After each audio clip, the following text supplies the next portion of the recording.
Si Kuya Jens, ano yan, reactor natin yan.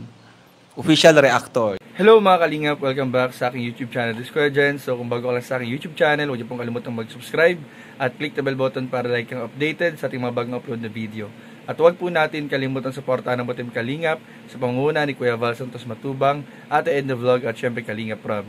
At pakisuportahan din po ang mga kasama sa Butim Kalingap. Nandiyan po ang K-Boys, Kalingap Partner, Kalingap Reactor at lahat po ng charity vlogger sa buong Pilipinas sa tumutulong sa mga kabayan natin ng lahat may hirap. Suportahan po natin lahat guys. So ngayong araw mga kalingap ay eto na, dahil nga po marami nakakamiss po kay Carla, kay Papa Joms at syempre po nag-aabang din po ng bagong episode po ng Tambalang Jomcar. Ay eto na po mga kalingap, meron po tayong panonoorin at bibigyan ng reaction video dahil kagabi nga po ay nag-upload si Carla sa kanyang YouTube channel, Carla Popular Vlogs. Ayan, supportahan po natin. Nag-upload po siya ng kanyang bagong vlog. At ay nga mga kalingap, ito po yung ating panonoorin at bibigyan ng reaction video. Dahil dito nga po ay merong good news mga kalingap. At meron po tayong nabalitaan mga kalingap na bagong inilagay sa lugar o sa bahay po nila Carla sa Tarum. At meron din po dito mga kalingap adventure na ginawa si Carla kasama sila Kuya Pure Health na ating panonoorin po mga kalingap. So ano pang hinihintay pa natin mga kalingap? Tara panoorin natin, bigyan natin ng reaction video. In 5, 4, 3, 2... This is your Carla Popular Vlogs po. Then thank you very much po ulit sa lahat ng sumusuporta sa Jomcar. Especially po sa akin. Yan, pati na rin po sa buong team Kalingap. Kila Kuya Val Santos Matubang, kila Ate Edna Vlogs, kila Kuya Rob and Ate Jack. Then pati na rin po sa mga tatay and kuya sa K-Boys. So, samahan niyo po ako dito sa video na ito. Dahil kami po is uuwi sa Tarum. Kasama ko po si Tatay Pure Health. Then pati din po ang kanyang asawa na si Tita Sigmaya. Then ngayon po is Tuesday. Bale, every Tuesday po is free day ko. Yan, wala po akong pasok. Hindi po kami ng Tarum kasi may mga gamit din po na dadalhin. Galing po yata sa sponsor. Yung solar lights po yata kung mapapanood nyo yung part 92 sa vlog ni Kuya Ram. Yan, may nagpabigay po kay tatay ng solar lights para po dun sa daanan papasok po sa amin. Yan, thank you very much po. Tatanong ko po kay tatay mamaya kung kanino po galing. Yan, salamat po sa nagbigay. Then, bali ngayon po is waiting na lang po ako kay tatay, kila tatay. Then, time check po. It's already 10:33 po ng umaga. Kaya, tara po, samahan niyo po kami dito sa video na ito. Dito na po kami sa bahay. Darating lang po. Papahinga niyo. Si Amber. Si Troy. Baho. Baho na ikaw. Baho na ikaw. Hindi ka na parigos.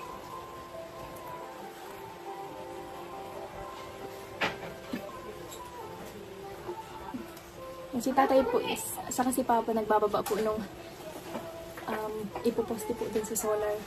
Ay, yung pakalitan po ng solar. Mama, may ano po dyan?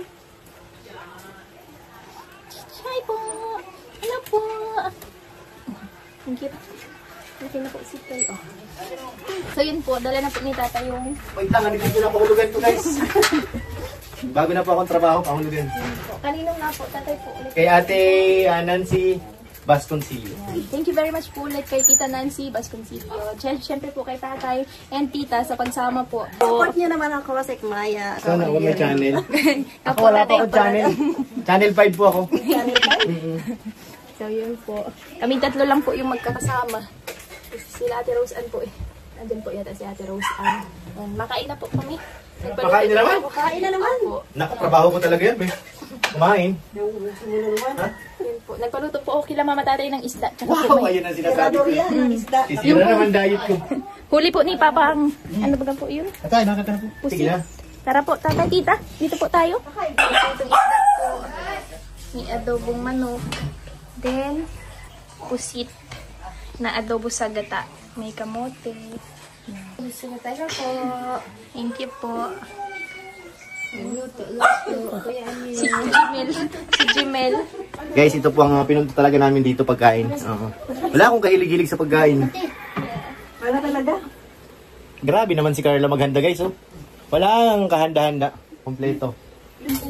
Kain po mga kalingap. Ay, kain na po. Ayan o, dami-dami pagkain. Daming handa. Masarap bumalik dito guys sa Tarum. Maraming pagkain. Thank you po, Ate Alan. bawal kay nanay yung ano. Opo. Po kami ngayon sa amin sa baba. Sa Pangpang. Yan. Kasama ko po sila mama, sila Amber, sila tita, sila tatay. Yan, mga bisita na din po. Diyan pila. Hello po! Sila tiya. Welcome Tapos, back sa... pag hindi po, ay pag maganda po ang ano ng dagat, pag hindi po malakas ang alon, mamamangka-mangka po kami nila tatay, nila papa. Yun po yung dati naming bahay. Wala na po nakatira. Dami ng tamo. Sana all po. Wala si Papa yun ay. Nainggit si ate? Wala si Papa dyan. Huli nila. Yeah. Ano naman po ini? Pirang gramo naman po ini. Abangan. Matataba din po yan. Yan po. Babay mo sa ano. Here. Yan po sila papa. Sakay po kami dyan. Sila tita. Tatay. Kami lang pong apat muna po. Ako lang tatay. Ganda po. Puti na. Kasi maganda din ako ay. Kasi maganda ako sa mga bato.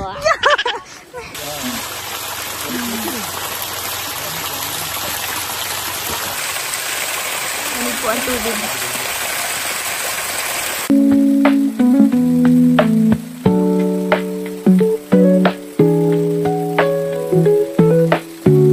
So ayun mga kalingap, first things first mga kalingap, uunahin na po natin mga kalingap yung una nating napansin nung napanood po natin itong vlog na ito ni Carla na hindi po may kakaila mga kalingap, na talagang habang tumatagal po ay mas lalong gumaganda at paganda na paganda, blooming na blooming po dahil alagang Papa Joms po ang ating Carla Topular Vlogs mga kalingap. At ayun nga mga kalingap, nakita po natin sa kabila po ng mga nangyayari itong mga nakaraan, sa kabila po ng mga nababalitaan po natin, sa kabila po ng mga naririnig natin at nakikita po natin sa social media na ibinabato po kay Carla Topular, ay kitang-kita naman po natin yung kanyang pagiging mahinahon, yung pag-focus po niya mga kalingap sa kanyang pag-aaral at sa ginagawa po niya mga kalingap na pag-vlog din, at syempre pag-sama-sama rin po sa ating mga kasamahan sa Team Kalinga para sa pag-vlog po ng serye ng Jomcar. At ayun nga mga kalingap, kanina nabanggit po natin mga kalingap na meron pong bagong good news. May bagong good news na meron nga pong bagong bagay po na ikinabit po sa lugar nila sa Tarog. Ito nga po mga kalingap ay yung bigay ng isang supporter po na solar street lights po o solar lights po mga kalingap para dun po sa daan nila Carla papasok, kasi alam naman po natin mga kalingap na paggagabi ay sobrang dilim po dun kila Carla na dumadaan po sa mga nyugan, sa mga puno bago po makarating mismo doon sa bahay nila kung manggagaling po kayo sa kalsada. Kaya napakalaking tulong po mga kalingap yung street lights or solar light mga kalingap na ibinigay po ng isang supporter po kay Carla. So yun lamang po mga kalingap, at kung gusto niyo po mapanood yung buong video na yan, bisitahin po ninyo ang YouTube channel ni Carla Topular Vlogs mga kalingap. Maraming po salamat mga kalingap, at huwag po ninyo kalimutan mag-like, comment, share, and subscribe sa ating mga video. Maraming po salamat. God bless. Bye-bye.